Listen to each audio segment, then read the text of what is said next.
कोई ना कोई फोर्स इसके ऊपर लगा होगा तभी तो मोशन किया। दो सरफेस के बीच में जो कांटेक्ट होता है उस कांटेक्ट के 90 डिग्री पे जो फोर्स लगता है उसे नॉर्मल फोर्स कहते हैं। इलोंगेट करते हो या फिर कंप्रेस करते हो तो उसके अंदर फोर्स जनरेट होता है। अर्थ से देखोगे तो ऊपर ब्लॉक रखा हुआ है, इसका मतलब उसके ऊपर भी तो नॉर्मल लग रहा होगा। रिलेटिव मोशन को अपोज कर रहा है, उसको आगे जाने से रोक रहा है सरफेस। हेलो एवरीवन, मैं हूं आशीष और आप सभी का स्वागत करता हूं हमारे चैनल रफ किताब में। तो आज की इस वीडियो में हम लोग बात करेंगे चैप्टर एनएलएम मतलब Newton's law of motion. Newton sir ने लॉ दिए थे मोशन के ऊपर, उसके बारे में बात करने वाले, like first law, second law of motion, third law of motion. Newton's law of motion जो चैप्टर है उसके अंदर हम लोग एफबीडी बनाना सीखेंगे, इक्विलिब्रियम क्या होता है, टेंशन फोर्स क्या होता है, स्प्रिंग फोर्स क्या होता है, फ्रिक्शन फोर्स क्या होता है, वेट फोर्स क्या होता है, जितनी भी सारी चीजें उनको एकदम डीप में जाके कंसेप्चुअल वाइज समझेंगे। सिर्फ हम लोग उसको सीखेंगे नहीं, हम उसको समझेंगे, ऐसा समझेंगे कि सोचते ही आपके दिमाग में सारी चीजें आ जाए। ठीक है, तो चलो इसको शुरू करते बिना किसी देरी की। हम लोगों ने काइनेमेटिक्स में क्या पढ़ा था उसको थोड़ा सा रिवाइज कर लेते हैं। जो हमारा काइनेमेटिक्स चैप्टर है इसके अंदर हम लोगों ने क्या पढ़ा था, स्टडी ऑफ मोशन किया था। क्या किया था? Study of motion. मोशन जब हो रहा था तो उसके अंदर क्या क्या इफेक्ट्स आ रहे थे। लाइक अगर कोई मोशन हो रहा है तो उसका डिस्प्लेसमेंट क्या है, लाइक अगर कोई मोशन हो रहा है तो उसका एक्सेलरेशन क्या है, वेलोसिटी क्या है, यही सारी चीजें हमने काइनेमेटिक्स में की थी। लेकिन अगर सपोज ये बॉल है, this is what, this is ball. अगर बॉल पहले रेस्ट पे था, अब मोशन हो गया, अब इसका मोशन हो रहा है। बॉल पहले रेस्ट पे था, अब मोशन हो चुका है, तो ये कैसे हुआ, इसका कॉज क्या है, समझे? कॉज ऑफ मोशन बात करेंगे इस चैप्टर में, जो कि होता है फोर्स। कॉज ऑफ मोशन क्या होता है? फोर्स। कोई ना कोई फोर्स इसके ऊपर लगा होगा तभी तो मोशन किया, समझे? इस बॉल के ऊपर कोई ना कोई एक्सटर्नल फोर्स लगा होगा तभी तो मोशन किया। इसने अपना स्टेट चेंज किया।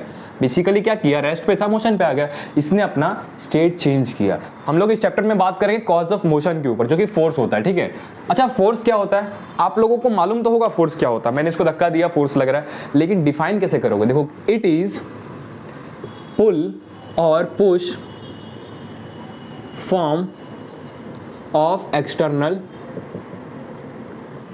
फोर्स। इट इज पुल और push form of external force. कोई बाहरी फोर्स अगर किसी भी ऑब्जेक्ट को पुल या पुश करता है तो उसे फोर्स कहते हैं। या फिर आप कह दो कि दो बॉडी के बीच में जो इंट्रैक्शन हो रहा है, इंट्रैक्शन बिटवीन टू बॉडीज, क्या कह सकते हो? Interaction between two bodies. अब ये कैसे, देखो इसको समझते हैं। अगर मान लो मैंने दो ऑब्जेक्ट को यहाँ पे रख दिया, ये भी है मास का, ये भी है मास का, क्या इसके ऊपर ग्रेविटेशनल फोर्स लग रहा होगा? इन दोनों के ऊपर क्या ग्रेविटेशनल फोर्स लग रहा होगा? लेकिन ये एक दूसरे को टच नहीं कर रहे हैं, फिर भी फोर्स लग रहा है। ऐसे फोर्स को बोलते हैं नॉन कॉन्टैक्ट फोर्स या फिर फील्ड फोर्स। ठीक है, अब देखो एक और इंटरेक्शन हो सकता है, लाइक यहाँ पे मास है और मैं इसको स्ट्रिंग से खींच रहा हूँ, इसके ऊपर भी फोर्स लग रहा है ना जी, इसके ऊपर फोर्स, टेंशन लग रहा है, फोर्स इसके ऊपर, तो ये होता है कॉन्टैक्ट फोर्स। ये कॉन्टैक्ट में लग रहा है और ये नॉन कॉन्टैक्ट में लग रहा है, इसके फील्ड्स फोर्स लगा रहे हैं एक दूसरे पे। ठीक है, तो अगर इस टाइप का इंटरेक्शन होता है तो उसे हम फोर्स कहते हैं। समझ गए यहाँ तक? तो फोर्स का डेफिनेशन क्लियर हो गया। अब हम देखते हैं कि टाइप ऑफ फोर्स कितने हैं। लेकिन फोर्स के टाइप समझने से पहले हम फोर्स के बारे में थोड़ा और बात कर लेते हैं कि फोर्स की यूनिट क्या होती है। फोर्स का यूनिट क्या होता है बताओ? यूनिट ऑफ फोर्स क्या होता है? न्यूटन होता है। और इसको मैं क्या लिख सकता हूं? इसको लिख सकता हूं केजी मीटर पर सेकंड स्क्वायर, लिख सकता हूं। ठीक है, और इसका सीजीएस यूनिट क्या होता है? CGS unit is dyne. ठीक है, 1 न्यूटन में 10⁵ डाइन होता है, समझे? इसका डायमेंशन क्या होता है? डायमेंशन बताओ। डायमेंशन इसका क्या होगा? देखो, डायमेंशन हमें याद नहीं करना है। अगर बाय डिफॉल्ट याद हो जाता है तो बहुत अच्छी बात है, नहीं तो आप डिराइव करोगे कैसे? डायमेंशन, फोर्स का फॉर्मूला क्या होता है? m into acceleration, mass into acceleration होता है। ठीक है, मास का क्या होता है? केजी, एक्सेलरेशन का क्या होता है? मीटर पर सेकंड स्क्वायर। ठीक है, तो अगर आप इसको डायमेंशन में चेंज करते हो तो केजी मास में हो जाएगा, मीटर लेंथ में हो जाएगा, और सेकंड क्या हो जाएगा? टी का स्क्वायर। ये वाला टर्म जब ऊपर आएगा तो इसका पावर चेंज हो जाता है, मतलब नेगेटिव। तो फोर्स का डायमेंशन क्या हो गया? mlt-2। समझ गए ये चीज? तो हमने क्या क्या सीखा? हमने सीखा यूनिट होता है न्यूटन, केजी मीटर पर सेकंड स्क्वायर। इसको हमने कहां से निकाला? हर चीज याद नहीं करनी है, मोस्टली चीजें ना आप डिराइव किया करो, उससे आपका बेसिक स्ट्रांग हुआ। लाइक इसको हमने कहां से डिराइव किया, फोर्स इक्वल्स टू ma होता है, m का यूनिट क्या होता है kg और एक्सेलरेशन का मीटर पर सेकंड स्क्वायर, ठीक है। तो यहां से ये आ गया, जब ये आ गया तो इसके हेल्प से हमने डायमेंशन निकाल दिया। तो ये कुछ बेसिक्स इंफॉर्मेशंस थे फोर्स के यूनिट के रिगार्डिंग, डायमेंशन के रिगार्डिंग, ठीक है। आई होप आपको ये सारी चीजें समझ में आई होगी, इसको याद कर लेना, इसको समझ लेना अच्छे से, आपको बहुत हेल्पफुल रहेगा, ठीक है। अब समझते हैं टाइप ऑफ फोर्स कितने होते हैं, कितने टाइप के फोर्स हमें पढ़ने हैं इस चैप्टर में और होते कितने हैं, वो सारे बात करेंगे, ठीक है। तो फोर्सेस कितने होते हैं उसको समझते हैं पहले। फोर्स कितने होते हैं, ठीक है। पहला होता है कॉन्टैक्ट फोर्स, जो एक दूसरे के बीच में कॉन्टैक्ट की वजह से लगता है उसे कहते हैं कॉन्टैक्ट फोर्स, समझ रहे हो। दूसरा होता है नॉन कॉन्टैक्ट फोर्स,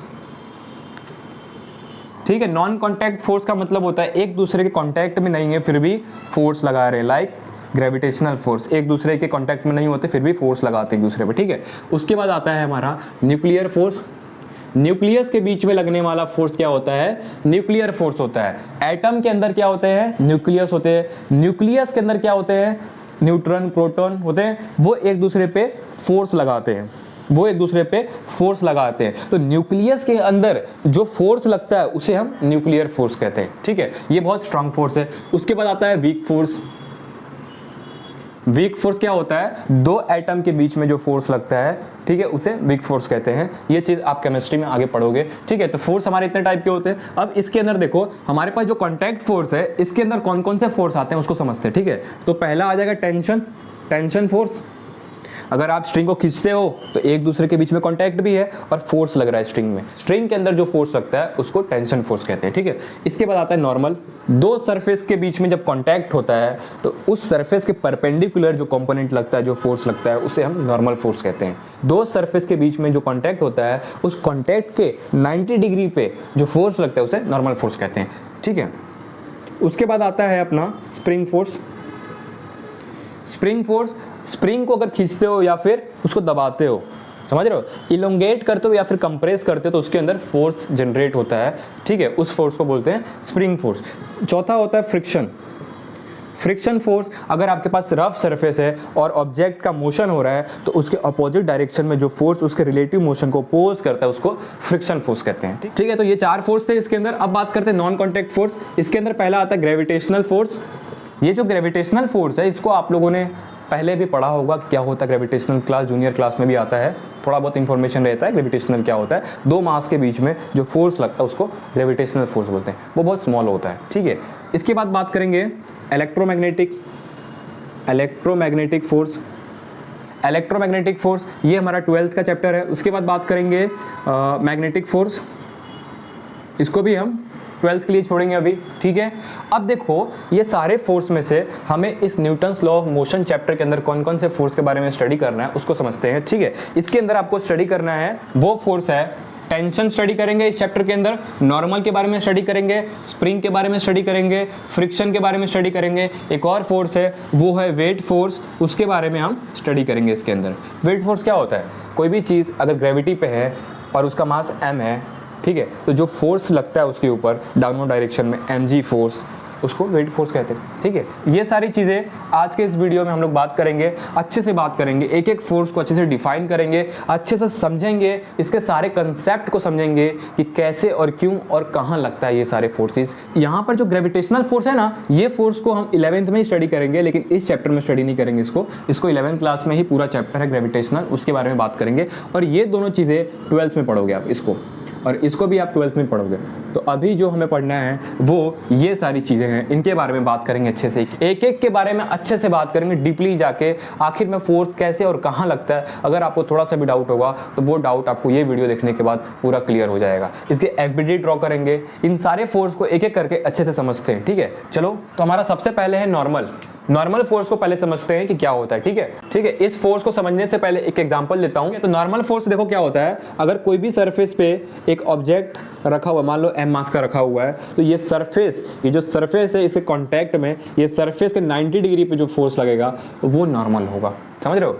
तो ये जो नॉर्मल लग रहा है ये इस ब्लॉक के ऊपर लग रहा है, ठीक है, ये नॉर्मल कहां लग रहा है, इस ब्लॉक के ऊपर लग रहा है। तो मैंने क्या कहा, दो सरफेस के बीच में जो फोर्स लगता है 90 डिग्री पे उसे नॉर्मल फोर्स कहते हैं। तो क्या अगर मैं अर्थ के यहां से देखूंगा तो अर्थ के ऊपर भी तो एक फोर्स लग रहा होगा नॉर्मल, भाई फोर्स पेयर में एग्जिस्ट करते हैं। फोर्स क्या करते हैं? पेयर में एग्जिस्ट करते हैं। अगर इस ब्लॉक के ऊपर ये सरफेस के कारण नॉर्मल फोर्स लग रहा होगा तो अर्थ भी तो इसका बोझ उठा रहा होगा। अर्थ से देखोगे तो ऊपर ब्लॉक रखा हुआ है, इसका मतलब उसके ऊपर भी तो नॉर्मल लग रहा होगा। ठीक है, तो फोर्स क्या करते हैं? पेयर में एग्जिस्ट करते हैं। अगर इसका आप डेफिनेशन लिखोगे तो क्या होगा? It is the component of force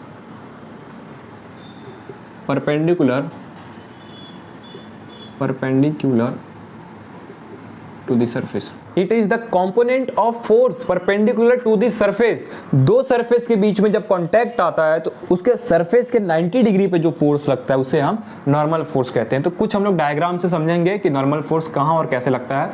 like अगर सबसे एग्जांपल डायग्राम बना दूं तो यहाँ पे मैंने एक बॉल रखा है, सपोज ये क्या रख दिया? बॉल रख दिया। ठीक है, इसका मास m है, तो क्या ऊपर इसके पास ऐसे नॉर्मल लग रहा होगा? इसके जस्ट सरफेस से 90 डिग्री, ये 90 डिग्री पे होना चाहिए। उसके कांटेक्ट ऑफ पॉइंट, ये जो पॉइंट है ना, ये इसका कांटेक्ट पॉइंट है, इससे 90 डिग्री पे लगेगा। समझे? ठीक है, एक और एग्जांपल देखते हैं। अगर मान लो इसी बॉल को मैं दो सरफेस के बीच में रख देता हूँ तो अब कैसा लगेगा बताओ? इस पे दो नॉर्मल लगेगा, एक नॉर्मल इधर लगेगा, जहाँ जहाँ कॉन्टैक्ट वहाँ नॉर्मल, एक नॉर्मल यहाँ लगेगा N1 और एक नॉर्मल ये सरफेस पे लगेगा, इधर दो लगेंगे।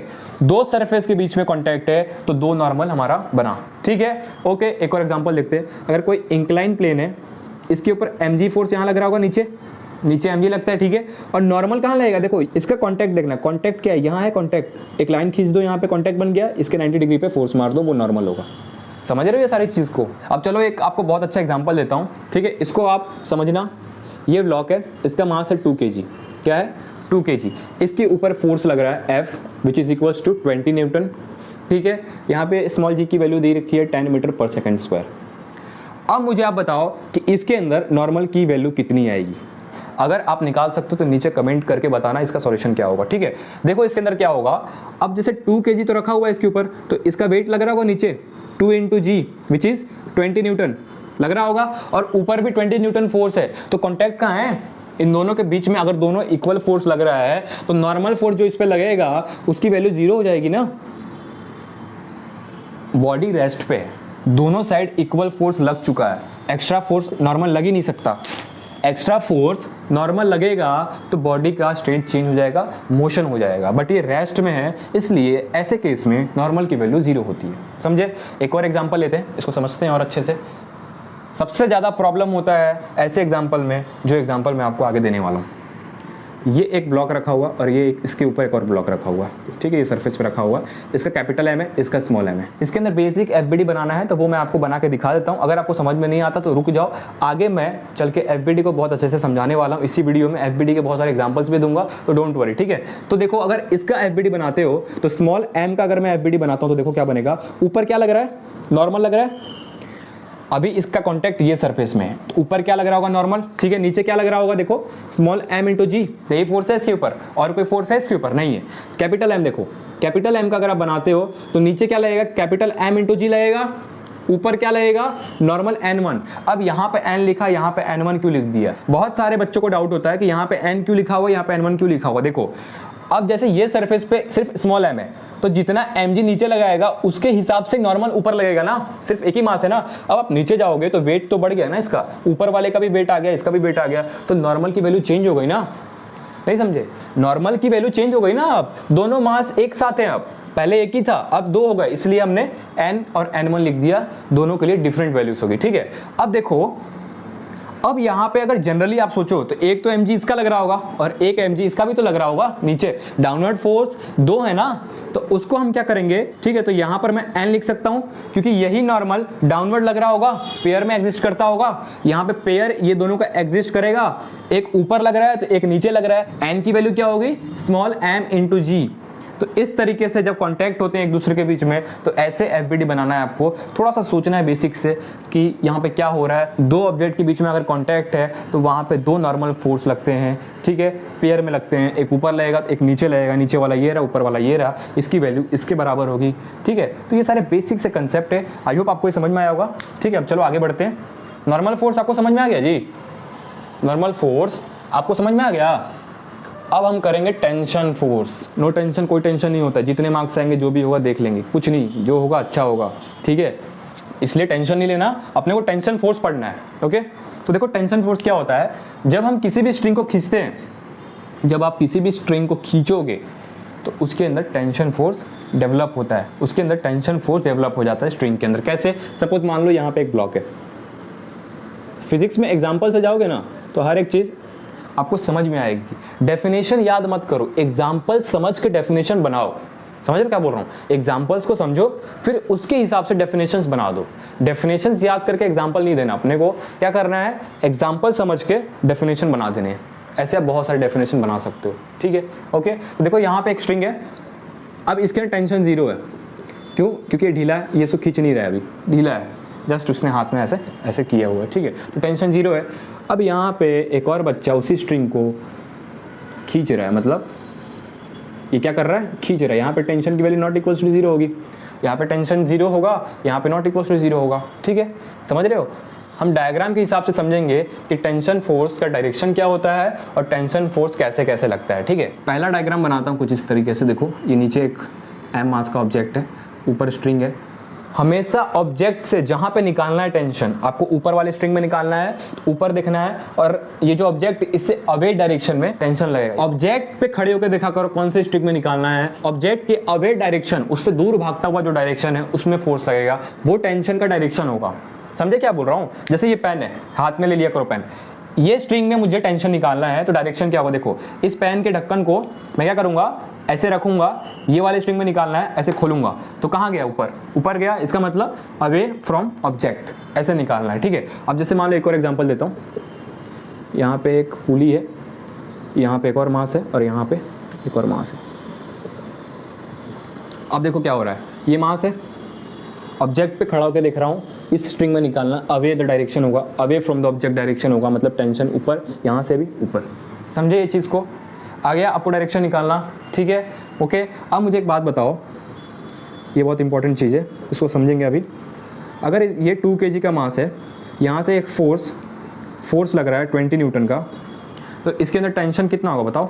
टी की वैल्यू कितनी होगी? देखो इसके अंदर भी 20 न्यूटन ही होगी। कैसे? मासलेस स्ट्रिंग होते हैं, क्या होते हैं, मासलेस स्ट्रिंग जो होते हैं ना, उसके अंदर टेंशन की वैल्यू सेम होती है ईच एंड एवरी पॉइंट। कहीं भी स्ट्रिंग पे उठा लो, यहाँ पे यहाँ पे यहाँ पे यहाँ पे, हर जगह टी टी टी टी होगा। ये कैसे होगा वो मैं आपको डिराइवेशन से समझाता हूँ। मासलेस स्ट्रिंग के अंदर हर पॉइंट पे टेंशन की वैल्यू सेम कैसे होती है उसको हम डिराइवेशन से समझेंगे। अभी देखो, मान लो कि ये स्ट्रिंग है, ये क्या है, ये स्ट्रिंग है, ठीक है, ये आपकी स्ट्रिंग है। अब इसके ऊपर फोर्स लग रहा है, सपोज ये F, ओके। तो मैं क्या कर रहा हूँ, मैं यहाँ से एक इसका स्मॉल मास dm मास को बाहर निकाल ले रहा हूँ। मैं एक छोटे से मास को dm को बाहर निकाल लिया, ठीक है, कुछ इस तरीके से। dm मास से देखोगे तो एक टेंशन इधर लग रहा होगा, मान लो T1, और अगर इधर से देखोगे तो एक टेंशन इस डायरेक्शन में लगेगा ना जी, एक इधर लगेगा, एक इधर लगेगा, नहीं समझे? dm पे बैठ के इस साइड देखो कि आपके टेंशन का डायरेक्शन क्या है, तो इधर जाएगा डायरेक्शन, फिर यहाँ देखोगे तो इस साइड में डायरेक्शन, वही मैंने T1 T2 के फॉर्म में लिख दिया है। और मोशन कहाँ हो रहा है, इधर एक्सेलरेशन है, इधर मोशन हो रहा है, ठीक है। मैंने आपको पहले ही बता दिया कि मासलेस स्ट्रिंग है, क्या है, ये मासलेस स्ट्रिंग है। तो अब देखो, अगर आप इस पे इक्वेशन निकालते हो तो F net equals to ma होता है, आप लोगों ने पढ़ा होगा। F net equals to ma होता है कि नहीं होता है? F नेट का मतलब क्या होता है, सारे फोर्सेस इंक्लूडेड विथ डायरेक्शन। कोई अगर अपोजिट डायरेक्शन में तो उसको नेगेटिव साइन से लिखना पड़ेगा आपको, ठीक है। उन सबका सम करोगे तो यहाँ पे ma के इक्वल होता है। अब देखो, मान लो कि ये डायरेक्शन को मैंने पॉजिटिव ले लिया, T1 इज पॉजिटिव, तो ये वाला क्या होगा, माइनस होगा। T2 इक्वल्स टू dm मास है, dm मास ये है इसका, dm इंटू a लिख सकता हूँ, dm इंटू a। कोई दिक्कत यहाँ तक, एनी प्रॉब्लम तो बताओ। F नेट जितने भी फोर्स लग रहे हैं इस dm मास को, उसको मैंने डायरेक्शन के साथ लिख लिया, equals to m into a होता है। हमारे पास जो मास था वो dm था इंटू एक्सेलरेशन, सिंपल है ना। तो अब देखो, अगर ये मासलेस पुली है तो क्या इस dm मास का वैल्यू 0 होगा, बताओ? मासलेस पुली के अंदर dm की वैल्यू 0 ही होगी ना। कोई भी छोटा सा मास अगर वहां से निकालोगे तो उसकी वैल्यू 0 ही होगी, मासलेस पुली है, ऑलरेडी यहाँ पे गिवन ही है, ठीक है। तो ये चीज़ क्या हो गया, 0 हो गया। तो जब ये चीज़ 0 हो जाएगा तो पूरा 0 हो जाएगा, T1 माइनस T2। तो यहाँ से इक्वेशन क्या आ गया, T1 इक्वल्स टू T2। मतलब मासलेस स्ट्रिंग के अंदर किसी भी पॉइंट पे तुम उंगली रख दो, चेक कर लो, वहाँ पर टेंशन इक्वल आएगा। ये डिराइवेशन है, समझ गए ये चीज़, ठीक है। आगे बढ़े, तो आई होप आप टेंशन का डायरेक्शन निकालना सीख गए। अब बढ़ते हैं आगे और बात करेंगे कि स्प्रिंग फोर्स क्या होता है। स्प्रिंग फोर्स, यहाँ पे सपोज मान लो एक मैंने स्प्रिंग अटैच कर दिया कुछ इस तरीके से, जो F लग रहा है उसकी वैल्यू अभी 0 है और इसका लेंथ L है।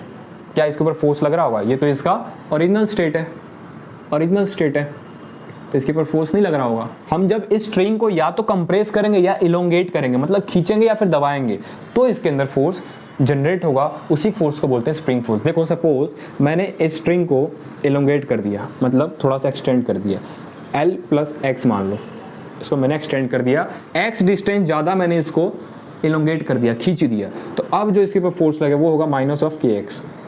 कि अगर स्प्रिंग के लेंथ में चेंज होता है, स्प्रिंग के लेंथ में चेंज होता है, तो वो स्प्रिंग के अंदर एक फोर्स जनरेट होता है, उसी फोर्स को स्प्रिंग फोर्स कहते हैं। ठीक है, उसकी वैल्यू क्या होती है? -kx। इस फोर्स के अंदर k क्या है? k है स्प्रिंग कांस्टेंट, स्प्रिंग कांस्टेंट है k।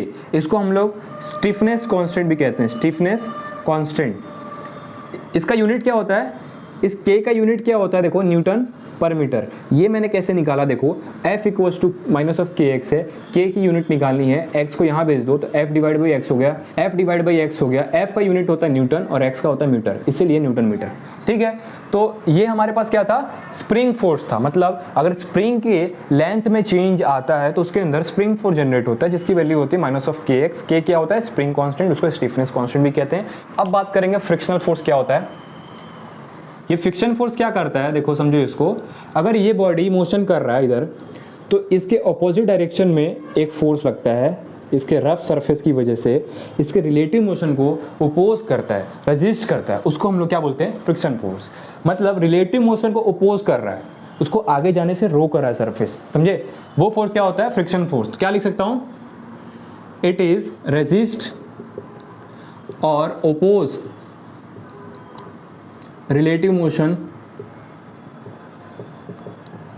ठीक है, अगर कोई भी बॉडी का मोशन हो रहा है तो उसके रिलेटिव मोशन को ओपोज करता है फ्रिक्शनल फोर्स। फॉर एग्जांपल एक और एग्जांपल लेते हैं, ये इंक्लाइन सरफेस है, यहाँ पे एक बॉडी है, इसका मोशन इस डायरेक्शन में हो रहा है, ठीक है, और ये रफ सरफेस है, तो रफ सरफेस के कारण कौन सा फोर्स लगता है? Friction force. उसका डायरेक्शन अपोजिट होता है। कोई भी फोर्स अगर किसी भी मोशन को ओपोज कर रहा है, दैट मीन्स वो फोर्स उसके मोशन के अपोजिट डायरेक्शन में लग रहा होगा। ये आपके दिमाग में घंटी बजनी चाहिए कि अगर रेजिस्ट कर रहा है, ओपोज कर रहा है, उसके मोशन को वो क्या कर रहा है? रेजिस्ट कर रहा है, मतलब उसको आगे जाने से रोक रहा है, तो अपोजिट डायरेक्शन में ही फोर्स लगेगा ना। सिंपल सी बात है, कोई चीज आगे जा रही है, मैं खींच रहा हूं, इसका मतलब मैं उसके मोशन को ओपोज कर रहा हूं। ठीक है, तो इसका फ्रिक्शन कहां लग जाएगा? इस डायरेक्शन में। ठीक है, और इसका जब नेट आप इसका वैल्यू निकालोगे तो क्या आएगा? देखो अगर मोशन इस डायरेक्शन में हो रहा है तो क्या लिख सकते हो? देखो F माइनस फ्रिक्शन, आगे वाली फोर्स की वैल्यू ज्यादा है तो ही तो मोशन हो रहा है, लेकिन फ्रिक्शन इसको अपोज भी कर रहा है, इसलिए negative direction equals to m × a। अगर इसका मास m है तो m × a, ये इसका इक्वेशन बनेगा इस मोशन का। ठीक है, तो ये हमारा फ्रिक्शन फोर्स था। वेट फोर्स को समझते हैं। वेट फोर्स क्या होता है? अगर कोई भी बॉडी ग्रेविटी में है, कोई भी बॉडी सपोज ये एक सरफेस पे रखी हुई है, स्मॉल m मास की बॉडी अगर सरफेस पे रखी हुई है तो इसके ऊपर mg वेट फोर्स लगता है। इसके मास के कारण ग्रेविटी में रखा गया, अगर कोई भी ऑब्जेक्ट के पास मास है उसको आपने ग्रेविटी में रख दिया तो उसके ऊपर वेट फोर्स लगता है डाउनवर्ड डायरेक्शन में। फॉर एग्जांपल ये इंक्लाइन सरफेस है, इसके ऊपर एक स्मॉल m मास का ऑब्जेक्ट रखा हुआ है, तो इसका कहाँ लगेगा? इसका लगेगा जस्ट इधर, mg नीचे डाउनवर्ड डायरेक्शन में लगेगा, जस्ट डाउनवर्ड डायरेक्शन। ठीक है, यहाँ भी डाउनवर्ड डायरेक्शन में। तो वेट फोर्स क्या होता है? अगर कोई भी ऑब्जेक्ट ग्रेविटी में रखा गया है तो उसके ऊपर जो डाउनवर्ड डायरेक्शन में फोर्स लगता है उसके मास की वजह से उस फोर्स को वेट फोर्स कहते हैं। ठीक है, तो ये वेट फोर्स का सिंपल था, ये है ना। अब हम बात करेंगे इक्विलिब्रियम क्या होता है और एफबीटी क्या होता है, और इस लेक्चर को यहीं पर खत्म करेंगे। एनएलएम चैप्टर के नेक्स्ट लेक्चर में हम बात करेंगे फर्स्ट लॉ ऑफ मोशन। ठीक है, first law of motion inertia क्या होता है, उसके ऊपर बहुत सारे क्वेश्चन सॉल्व करेंगे। तो आज के लेक्चर में इक्विलिब्रियम और एफबीडी कैसे बनाना है, ये दो पॉइंट्स को कवर कर लेते हैं। ठीक है, तो इक्विलिब्रियम क्या होता है? मुझसे ज्यादा अच्छे से आप जानते होंगे इक्विलिब्रियम क्या होता है। इक्विलिब्रियम क्या होती है? अगर कोई भी बॉडी, मान लो ये रेस्ट में, ये रेस्ट पे, मतलब ये इक्विलिब्रियम है। ठीक है, अगर मैं यहाँ पे खड़ा होके जस्ट ऐसे खड़ा हो जाता हूँ, देखो ऐसे खड़ा हो जाता हूँ, तो मैं कहाँ पर हूँ? मान लो ये आशीष खड़ा है, तो कहाँ है ये? रेस्ट पे है, मतलब ये भी इक्विलिब्रियम में। अब अच्छा, ये दोनों एग्जांपल्स हमने क्या सीखा कि अब देखो फोर्स तो लग रहा है ना हमारे ऊपर, देखो फोर्स तो इसके ऊपर भी लग रहा है, नीचे mg लग रहा होगा, अगर इसका मास स्मॉल m है तो नीचे mg लग रहा होगा, लेकिन ये दोनों फोर्स एक दूसरे को बैलेंस करके अपने स्टेट को मेंटेन रख रहे हैं, रेस्ट पे रख रहे हैं। मतलब क्या सीखा आपने? मतलब हमने ये सीखा कि एफ नेट की वैल्यू जो होती है वो 0 हो जाएगी। जितने भी फोर्स लग रहे हैं बॉडी पे, उसका समीशन, उसका एडिशन, सब्ट्रैक्शन, उन सबको जोड़ोगे तो उनका वैल्यू 0 होना चाहिए। अगर ऐसा है तो वो बॉडी इक्विलिब्रियम में, ठीक है, वो रेस्ट पे है। ओके, अब देखो यहाँ से तीन चीज़ें आ गई, समीशन ऑफ एफ एक्स भी जीरो होना चाहिए, समीशन ऑफ एफ वाई भी जीरो होना चाहिए, summation of F Z. X Y Z direction में जितने भी फोर्स लग रहे होंगे उनका समीशन भी जीरो होना चाहिए, तभी हम कहेंगे कि बॉडी इक्विलिब्रियम में। सिंपल, ये एकदम सिंपल कंसेप्ट था, ठीक है। अब बात करते हैं एफबीडी ड्रॉ करते हैं। बहुत सारे एग्जांपल्स मैं पहले ड्रॉ कर लेता हूँ, फिर उसके एफबीडी बनाएंगे फटाफट। Are you ready? चलो हाँ रेडी हैं, ओके डन। एफबीडी को हम क्या बोलते हैं? Free body diagram. ये एक डायाग्रामेटिक रिप्रेजेंटेशन ऑफ फोर्सेस होता है। डायाग्रामेटिक का मतलब क्या होता है? एक झाल टाइप का होता है, समझ रहे हो? झाल कैसे होते हैं? जैसे वेब होते हैं ना, वेब जो होते हैं ना मकड़ी के, वैसे ही कुछ स्ट्रक्चर होता है। लाइक देखो ऐसे फोर्स यहाँ लग जाएगा, किधर लग जाएगा, किसे लगेगा। तो ये जो स्ट्रक्चर हो गया ना, इसको हम लोग डायाग्रामेटिक स्ट्रक्चर बोलते हैं, मतलब झाल टाइप का बन जाता है, इसको एफबीडी बोलते हैं, ठीक है। तो अभी हमारे पास ये सारे एग्जाम्पल्स आप देख सकते हो, कुछ एग्जाम्पल्स मैंने बना दिए। इन सारे एग्जाम्पल के एक एक करके एफबीडी ड्रॉ करेंगे और समझेंगे कि कौन सा फोर्स कहाँ लगता है। तो चलो एक एक करके। फर्स्ट है हमारा, इसका बनाना है, ठीक है। ये स्ट्रिंग है, स्ट्रिंग के साथ स्मॉल m मास का ऑब्जेक्ट अटैच है, तो टेंशन फोर्स लग रहा होगा ऑब्जेक्ट के अवे डायरेक्शन में ऊपर साइड, और नीचे क्या लग रहा होगा? वेट m इंटू जी। तो क्या लिख सकते हैं यहाँ पे? ऊपर टेंशन, नीचे m इंटू जी। ये इसका एफबीडी हो गया। सेकंड एग्जांपल के अंदर जो हमारे पास कंडीशन दी हुई है वो ये है कि सरफेस के ऊपर ब्लॉक रखा हुआ है और उसका एफबीडी बनाओ। तो नीचे क्या लग रहा होगा? देखो mg वेट, और ऊपर सरफेस के कारण तो नॉर्मल फोर्स लगेगा, और इसके पास मास है तो वेट फोर्स डाउनवर्ड डायरेक्शन में लगेगा। ऊपर क्या लगेगा? नॉर्मल, नीचे वेट, ठीक है। तो इसका एफबीडी बन जाएगा नीचे mg और ऊपर नॉर्मल। समझ गए ये चीज़? इसका भी हो गया। अब बात करते हैं इसका, ठीक है। इसका देखो यहाँ पे एक फोर्स लग रहा है, यहाँ पे फ्रिक्शन भी है नीचे, और इसके अंदर टेंशन होगा। ये स्ट्रिंग है तो यहाँ पे टेंशन होगा, ठीक है, और ऊपर नॉर्मल होगा। तो इसका जब आप एफबीडी बनाओगे तो नीचे क्या हो जाएगा? देखो वेट mg, इधर क्या होगा? फ्रिक्शन होगा, और क्या होगा? टेंशन भी होगा। दो फोर्स है ना, फ्रिक्शन और टेंशन। और इस साइड क्या है? कैपिटल F, मतलब फोर्स लग रहा है, और नॉर्मल का डायरेक्शन क्या होगा? ऊपर। सरफेस के बीच में कांटेक्ट है तो नॉर्मल फोर्स भी तो होगा, तो उसका डायरेक्शन क्या होगा? ऊपर। तो ये एफबीडी बना दिया हमने इसका, ठीक है। अब इसका बनाते हैं। ये मैंने ब्लॉक ए का पहले डायग्राम बना दिया, ठीक है। अब देखो कहाँ कहाँ कौन कौन से फोर्स लग रहे हैं। पहला ये कॉन्टैक्ट यहाँ पे है, मतलब इधर नॉर्मल लग रहा होगा, इसको मैंने नाम दे दिया N1। देखते जाना, सरफेस के बीच में कांटेक्ट है तो नॉर्मल फोर्स बना दिया मैंने, ओके डन। अब देखो यहाँ पर भी कांटेक्ट है तो यहाँ पर भी नॉर्मल लग रहा होगा, N2 नाम दे दिया, और इसके ऊपर वेट फोर्स भी लग रहा होगा ma इंटू जी, ठीक है। अब देखो ये वाला कांटेक्ट भी तो है, तो इधर भी तो नॉर्मल लग रहा होगा। मान लो N3 इधर, तो N3 इधर भी लग रहा होगा, एक दूसरे पे नॉर्मल लगा रहे होंगे, ठीक है। तो ये वाला फोर्स हमारे पास N3 इधर आ गया, ओके, ठीक है। नॉर्मल हो गया, वेट फोर्स हो गया, इस साइड से सरफेस था, यहाँ भी नॉर्मल हो गया, इस साइड से सरफेस था, इधर भी नॉर्मल हो गया। इसका एफबीडी बना दिया। अब एफबीडी और ब्लॉक बी बनाएंगे। अगर आप बी ऑब्जेक्ट को देखते हो तो यहाँ पे सरफेस में कांटेक्ट है, तो यहाँ से फोर्स लगेगा, इसको मैंने N4 दे दिया, ठीक है। और ये वाला फोर्स जो नॉर्मल था वो इसके ऊपर वापस लगेगा ऐसे कुछ इस डायरेक्शन में, N3। दोनों फोर्स कॉन्टैक्ट के बीच में जो N3 लग रहा था वो वैल्यू यहाँ भी तो होगा, यही वाला कॉन्टैक्ट है ना, तो N3 यहाँ लगेगा, ठीक है। इसका वेट नीचे लगेगा mv इंटू जी। कोई दिक्कत? आपको जो चीज़ें मैंने आज की इस वीडियो में सिखाई उनका ही यूज़ करके आपको फोर्स निकालना है, उसका एफबीडी बनाना है, ठीक है। अब देखो इस ऑब्जेक्ट को, अगर मैं ब्लॉक ए का पहले बनाता हूँ, ए का, ठीक है। देखो यहाँ पे फोर्स लग रहा है इस डायरेक्शन में, ब्लॉक ए और ब्लॉक बी के बीच में जो कॉन्टैक्ट है उसके अंदर जो नॉर्मल फोर्स लग रहा है उसकी वैल्यू मैंने N2 लिख दी। तो क्या इसके ऊपर एक N1 फोर्स नहीं लग रहा होगा? इसको भी तो सरफेस पे रखा है, दो सरफेस है, किधर है किधर है, तो दो नॉर्मल N1 और N2। नीचे वेट इसका ma इंटू जी। कोई दिक्कत?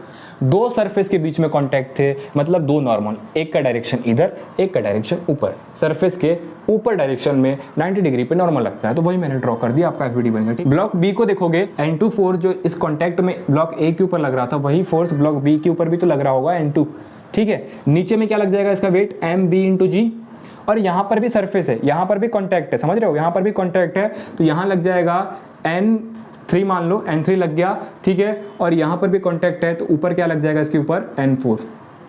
कोई दिक्कत तो बताओ। ब्लॉक ए के पास दो कॉन्टैक्ट थे, ये दो नॉर्मल, एक नॉर्मल इधर, एक नॉर्मल इधर। ब्लॉक बी के पास तीन है, 1 2 3, इसलिए तीन नॉर्मल, 1 2 3। आई होप आपको ये एफबीडी बनाना समझ में आया होगा जहाँ तक मैंने अभी समझाया है, ठीक है।